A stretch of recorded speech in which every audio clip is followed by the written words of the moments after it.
તોય કપડા ધોળા ફૂલ જેવા નહીં થાય. કાંઈક વિચારવું પડશે. વિચાર આવ્યો. સૂનો પીડ્યો છે. સૂનામાં કપડા બોળી ફૂટવી દઉં એટલે કપડા ધોળા ફૂલ જેવા થઈ જાય.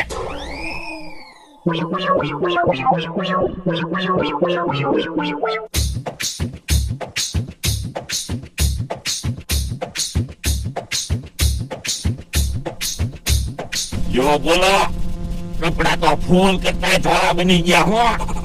જલ્દી જલ્દી કપડા હૂકવી દઉં.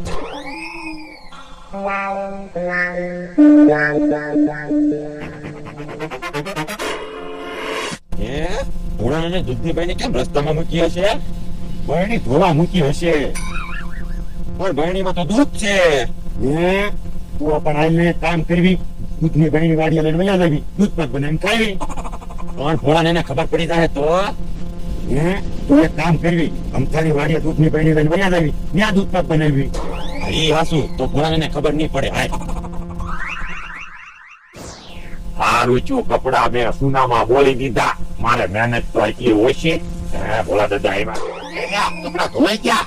હા, લોકોને કપડા તો હૂકવું છું.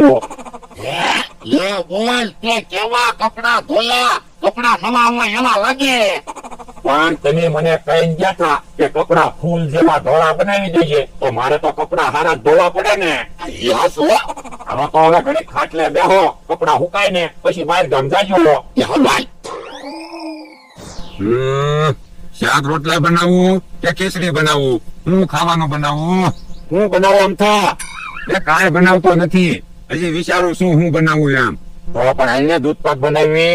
ના રે ના, દૂધ પાક માં તો કેટલો ખર્ચો થાય. પણ દૂધ અમે લાવ્યા, તારે ખાલી